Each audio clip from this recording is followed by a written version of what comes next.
नमस्कार, आप देख रहे हैं न्यूज 18। मैं हूं आपके साथ मेनका चौधरी और इस बुलेटिन में खबरें विस्तार से। सबसे पहले बात संभल की करते हैं, जहां पर एक और प्राचीन कुआं मिला है। संभल में सरथल चौराहे के पास एक कुआं मिला है। कुएं की खुदाई जारी है। मौके पर प्रशासन और एएसआई की टीम भी मौजूद है। बरामद कुएं को मृत्युंजय कुएं के नाम से जाना जाता है। 19 कुओं में से एक है मृत्युंजय कुआं। जामा मस्जिद से 150 मीटर की दूरी पर यह कुआं बरामद किया गया है। तो दावे हैं कि पूरे संभल में 22 कुएं हैं और देखिए एक के बाद एक कुएं मिल रहे हैं। मृत्युंजय कुआं जिसका जिक्र पुराणों में भी मिलता है, जो कि जामा मस्जिद से इसकी दूरी 150 मीटर की बताई जा रही है और यहां पर खुदाई अब जारी है। सरथल चौराहे पर खुदाई हो रही है और नक्शा के हिसाब से सीएम योगी आदित्यनाथ के निर्देश पर यह एक्शन चल रहा है। ये हिंदू बहुल इलाके में ज़मीन है, लेकिन जब यहाँ का मुस्लिम हावी हो गया तो उसने इस ज़मीन को भी, खाली ज़मीन थी, वक्फ बोर्ड की जगह बताना शुरू कर दिया कि ये जगह हमारी है। हाँ, जबकि ये सारा हिंदू बहुल इलाका है। यहाँ कोई मुस्लिम घर नहीं है। आसपास भी 1-1 किलोमीटर के एरिया में, बस आगे जाके ये हरिहर मंदिर से दूसरी तरफ जाके वहाँ मुस्लिम इलाका है। लेकिन हमारे बच्चे भी ये सवाल पूछते हैं कि हिंदू मोहल्ले के अंदर ये वक्फ बोर्ड की प्रॉपर्टी कहाँ से पैदा हो गई। ये हम तो ऐसे ही देख रहे हैं इसको। हाँ, बचपन से ही देख रहे हैं ऐसे। बचपन से आप लोगों ने कभी यहाँ पर कोशिश की, कभी देखा महादेव? हाँ, कोशिश का यहाँ पुलिस वो नहीं करने देती, मुसलमान लोग आ जाते हैं यहाँ पर। एक नया कूप जिसे 19 कूपों में से एक कहा जाता है, वो सरथल चौकी चौराहे के पास है, जिसे कोट पूर्वी इलाका जहां पर है, वहां पर एक कुआं जिसे कूप यहां पर कहा जाता है वो खोजा जा रहा है। और ये कहा जाता है कि काफ़ी प्राचीन ये कूप है, क्योंकि इसकी जो बनावट है, जो इसका पत्थर है वो सबसे अलग है। हमने इसी तरह का पत्थर चतुर्मुख कूप में देखा था। देखिए इस तरह का पत्थर यहाँ पर आपको दिखाई देगा। यही पत्थर इस पूरे कूप को बना रहा है, यानी ये भी एक प्राचीन कूप है जिसमें पूजा होती थी। और इसी कूप का जो दूसरा सिरा है वो कहाँ होगा ये देखना होगा, लेकिन चमत्कारिक कूप इसे माना जाता है, प्राचीन कूप है। और इसके बगल में ही मृत्युंजय महादेव का मंदिर है जिसे यहाँ पर पूजा जाता था, लेकिन कई सालों से यहाँ पर मिट्टी का बड़ा ढेर नज़र आ रहा है। और इसी वजह से इस कूप में जितनी भी प्राचीनतम चीज़ें हैं वो यहाँ पर कुछ दिनों में दिख जाएंगी, क्योंकि कूप सामने आएगा। लेकिन मिट्टी का बड़ा ढेर जिसे हटाने की कवायद यहाँ पर की जा रही है। और ये वो रास्ता है जो यहाँ से महज 150 मीटर दूरी पर जो जामा मस्जिद, जिसे हरिहर मंदिर के नाम से भी यहाँ पर विवाद के रूप में जाना जा रहा है, जिसका काफ़ी बड़ा ये एरिया हमें दिखाई दे रहा है। और इस एरिया में कई सारी, देखिए यहाँ पर गगन जी का दावा है कि ये जो बाउंड्री वॉल है, ये है ना, ये है। देखिए ये जो स्ट्रक्चर आपको दिखाई दे रहा है, ये ईंट जो आपको दिखाई दे रहे हैं, ये ईंट जो है पुराने महादेव के मंदिर के अवशेष यहाँ पर हैं। और इन अवशेषों को यहाँ पर सामने लाना है। और संभल में मिली 150 साल पुरानी बावड़ी का सर्वे जारी है। खुदाई में लगातार सनातन के सबूत मिल रहे हैं। प्रशासन और एएसआई की टीम बावड़ी की एक-एक ईंट का निरीक्षण कर रही है, जिससे बावड़ी के इतिहास को सबके सामने लाया जा सके। वहीं खुदाई में मिली बावड़ी का संबंध सम्राट पृथ्वीराज चौहान से बताया जा रहा है। बताया यह जा रहा है कि पृथ्वीराज चौहान ने इस बावड़ी को बनवाया था और ये कई मंजिला है। इलाके के लोगों के मुताबिक उन्होंने 5 मंजिल तक पहले इसे देखा था, लेकिन अब ये सिर्फ 2 मंजिल तक ही रह गई है।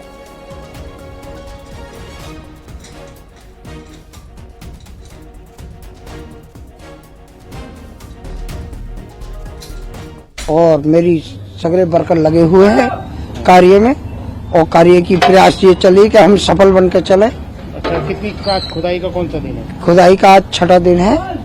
कितनी लेबर लगाई थी? लेबर कम से कम यहाँ हमारी 25 आदमी लगे हुए हैं, समझे।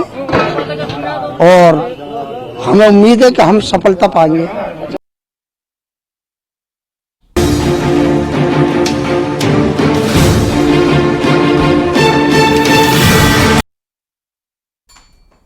और संभल के चंदौसी में एक के बाद एक ऐसी तस्वीरें देखने को मिल रही है जो आपको हैरान कर देगी। एक दबंग ने एएसआई की ओर से संरक्षित ऐतिहासिक पुराने किले पर ही अवैध कब्जा कर लिया। उसने ईंट लगाकर बाकायदा पुराने किले का रास्ता बंद कर दिया। साथ ही जो बोर्ड लगाया गया था एएसआई की ओर से, उससे भी छिपा दिया। जब इसकी जानकारी प्रशासन को मिली तो पुलिस के आला अधिकारियों ने कब्जा करने वाले को फटकार लगाई। डांट के बाद उसने गेट से ईंटें हटाकर रास्ता खोला। चंदौसी के फिरोजपुर के पुराने किले की यह घटना है। दरअसल एसपी एएसआई के साथ गांव फिरोजपुर पहुंचे ऐतिहासिक किले को देखने, जहां गेट पर ईंटें लगाकर रास्ता बंद कर दिया गया था। किले के बोर्ड को भी आरोपी ने छिपा दिया था। ये देखकर एसपी ने उसे फटकार लगाई और रास्ता खुलवाया।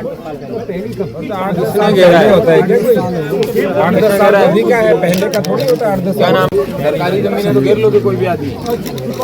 घेराई तो है, किसने घेराई है? किसने घेराई होता है? 8-10 साल अभी का है पहले।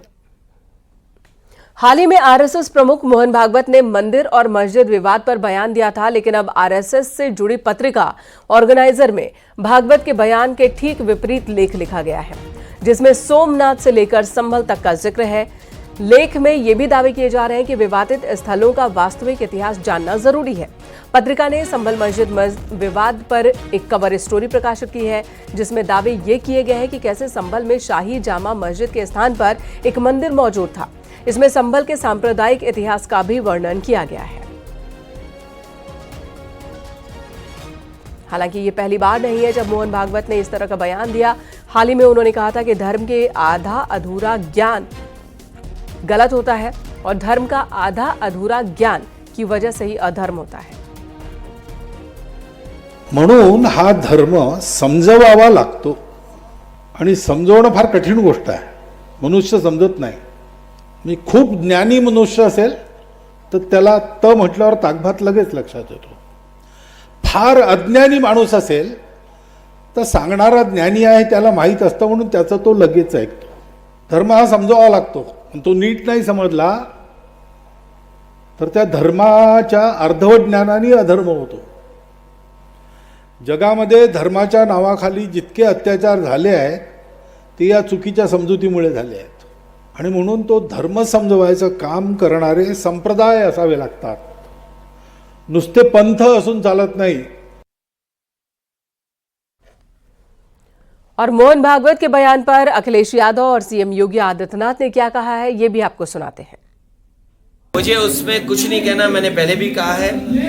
अगर उनको लगता है, क्योंकि वो विचारधारा भारतीय जनता पार्टी की अंडरग्राउंड विचारधारा है, भारतीय जनता पार्टी के लिए वो विचारधारा अंडरग्राउंड काम करती है, सुरंग खोद करके काम करती है। तो वो जो आज बात कही जा रही है, कम से कम उन्हें भारतीय जनता पार्टी के लोगों को समझाना चाहिए। अगर वो एक फोन भी कर दें मुख्यमंत्री जी को तो कोई भी सर्वे और कोई भी ऐसा विवाद नहीं होगा। अखिलेश जी, लेकिन हर जगह राजनीतिक लाभ लेना चाहते हैं। ये तमाम स्टेटमेंट इसलिए आ रहे हैं कि वो राजनीतिक लाभ लेना चाहते हैं। कि अगर विश्व मानवता को बचाना है तो उसका एक ही मार्ग है, वह है सनातन धर्म का सम्मान करो। सनातन धर्म सुरक्षित है तो दुनिया में सब कोई सुरक्षित है। हजारों वर्ष पहले हमारे ऋषियों ने हमें एक ही प्रेरणा दी, अयम निज परोवेति का संदेश दिया है। अयम निज परोवेति गणना लघु चेतसाम उदार चरितानाम तो सुधेव कुटुंब। और याद करिए, दुनिया के अंदर अकेले सनातन धर्म है जिसने दुनिया की हर जाति, हर मत, हर मजहब, हर संप्रदाय के लोगों को उसकी विपत्ति के समय शरण देकर के संरक्षण दिया है, उसे फलने फूलने का एक अवसर दिया है। लेकिन क्या दुनिया के अंदर ऐसे ही हिंदुओं के साथ भी हो रहा है क्या? वहीं दूसरी तरफ संत समाज ने कहा कि जितने भी मंदिरों को तोड़कर मस्जिद बनाई गई है उन्हें मुक्त कराना है। मुझे उनको देख के एक शेर याद आ गया, जो दिल पे गुजरती है खबर तुझको क्या नासा, कुछ हमसे सुना होता फिर आपने कहा होता। कहने का तात्पर्य है कि जब हम देखते हैं हमारे मंदिर को मस्जिद बनाया गया है, हमारे दिल पे क्या बीतती है हम जानते हैं। हमें ऐसा लगता है इस पूरे जो ये ढांचा बनाया गया इसको हम राम मंदिर की तरह उखाड़ दें। याद है ना आपको राम मंदिर का जो ढांचा था, जब हमारे बड़े बड़े योद्धा उसके ऊपर चढ़े तोड़ दिया गया था। ऐसा प्रतीत होता है, ऐसा लग रहा है कि हमारे जितने सनातनी सभी हिंदू में अब ऐसा जज्बा आ गया है कि अब किसी भी हम मंदिर को मस्जिद नहीं बनने देंगे, और जो मस्जिद बनी है मंदिरों की उसको भी हम जो है मस्जिद से मुक्त करके मंदिर बनाएंगे।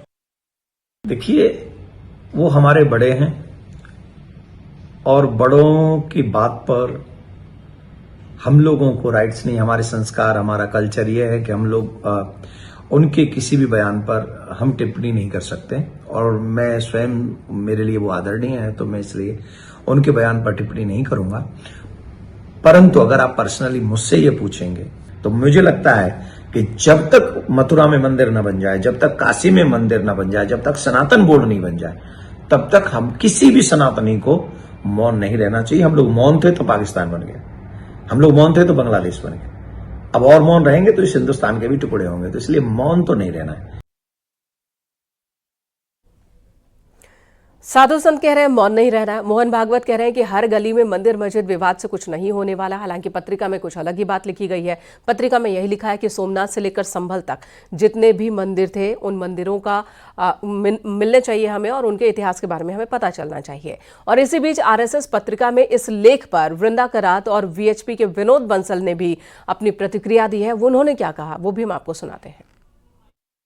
सच्चाई तो ये है, ये दोनों बयानों से स्पष्ट होता है कि सिर्फ दोहरी नीति नहीं, आरएसएस का अर्थ ही राष्ट्रीय सर्वनाश समिति है और ये हर चीज़ पर सर्वनाश करता है। बताइए, मोहन भागवत जी कह रहे हैं कि ये सब विवाद मत खड़ा करो मंदिर मस्जिद का, और आरएसएस के ऑर्गेनाइज़र जो उनका ऑफिशियल ऑर्गन है, जो भागवत जी के नेतृत्व में ये तमाम चीज़ें चलते हैं, वो उसका बिल्कुल उल्टा कह रहे हैं, जो सुप्रीम कोर्ट की समझ का भी बिल्कुल विपरीत है। ये आपकी और हमारी बात नहीं है, ये सुप्रीम कोर्ट ने कहा कि इतिहास ठीक करने के नाम पर, आज की अतीत के नाम पर मौजूदा परिस्थिति हमारे देश को बिगाड़ो मत। ये सुप्रीम कोर्ट की समझ है। एक कानून है 1991 की, उस सब के धज्जे उड़ाकर ये लोग ये सब कर रहे हैं। राष्ट्रीय सर्वनाश समिति इक्वल्स आरएसएस। संतों और श्रेष्ठ लोगों और पूजनीय सरसंघ चालक जी की बात पर, उनके बयान पर कोई हम प्रतिक्रिया नहीं देते। वो हम इतनी सामर्थ्य शक्ति मेरे अंदर नहीं है कि मैं उनकी बात पर कोई प्रतिक्रिया दे सकूं। तो उनकी बात को उसी पर्सपेक्टिव में समझना चाहिए जिसमें उन्होंने कहा है।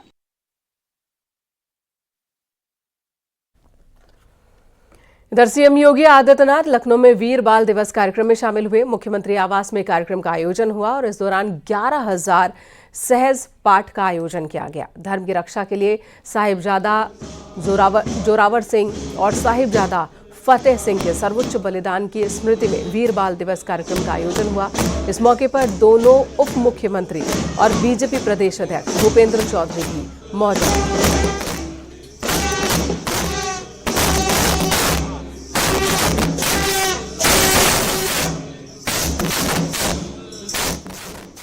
सीएम आवास पर कार्यक्रम का आयोजन किया गया था, जिसमें स्कूल के नन्हे बच्चों ने भी पार्टिसिपेट किया। बाकायदा प्रभात फेरी निकाली गई सीएम आवास में और गुरु ग्रंथ साहिब को माथे पर लेकर सीएम योगी आदित्यनाथ चले और फिर गुरु ग्रंथ साहिब को स्थापित किया गया। एक और यह गौरवशाली इतिहास और दूसरी तरफ हमारे सामने वो दृश्य देखने को मिलते हैं जब हम लोग ये सुनते हैं कि काबुल में अब नाम मात्र के ही 2-4-10 परिवार सिक्कों के बच गए। जब हम बांग्लादेश की घटना का उल्लेख सुनते हैं, जब हम लोग पाकिस्तान के अंदर होने वाले अत्याचारों के बारे में सुनते हैं, तब हमें सिख गुरुओं के उस त्याग और उस बलिदान का स्मरण बरबस हो जाता है। आज हम सबको अपने मित्र और शत्रु को सही तरीके से पहचानने की ताकत हम सबको प्राप्त हो, इसके लिए हम लोग गुरु महाराज से प्रार्थना करें, ये ताकत वे हमें दें। कौन वे लोग हैं जो देश की जुझारू कौम को, देश की इस समृद्ध कौम को, जिसने अपने स्वयं के सामर्थ्य से, अपने पुरुषार्थ से, अपने परिश्रम से एक मिसाल प्रस्तुत की है देश के सामने, दुनिया के सामने। कौन वे दुश्मन हैं जो आज उनके उनके इस परिश्रम और पुरुषार्थ को कुंद करने की साजिश कर रहे हैं। कौन है, उन दुश्मनों को पहचानने की आवश्यकता है।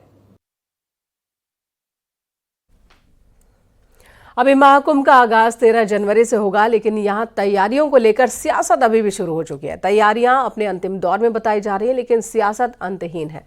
किस तरह की बयानबाजी हो रही है महाकुंभ को लेकर, आपको दिखाते हैं।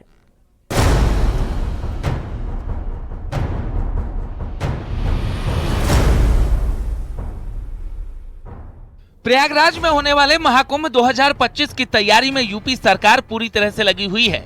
एक तरफ साधु संतों का डेरा तैयार हो चुका है, तो कल्पवासियों के लिए तंबुओं का शहर भी बसने लगा है।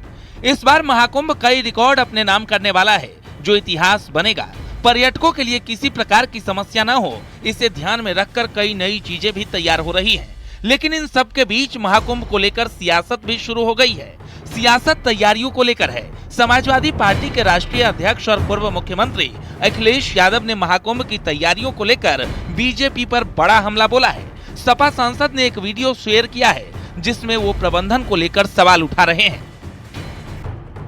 इतना ही नहीं, अखिलेश यादव ने एक्स पर पोस्ट कर कहा कि यह है बीजेपी सरकार में प्रयागराज महाकुंभ 2025 की तैयारी की सच्चाई। कम से कम पुलिस विभाग का काम तो बहुत पहले ही पूरा हो जाना चाहिए था, क्योंकि सुरक्षा चक्र का प्रबंधन किसी अंतिम दिन की प्रतीक्षा नहीं करता। वहीं अखिलेश यादव के सवाल पर यूपी सरकार के पर्यटन मंत्री जयवीर सिंह ने जवाब दिया और कहा कि अखिलेश यादव खुद आकर देखें तो वो दिल से व्यवस्था की तारीफ करेंगे। कुंभ आस्था का विषय है, इस पर राजनीति करना ठीक नहीं। चाहूंगा अखिलेश जी स्वयं आए, एक नहीं बार आए, अच्छा अनुभव बनेगा और ईमानदारी तो दिल से तारीफ करते नहीं हुए जाना, भले ही उनकी मजबूरियां राजनीतिक हों। 144 साल बाद ऐसा मौका आया है जब सबसे पुनीत योग में ये महाकुंभ का आयोजन है।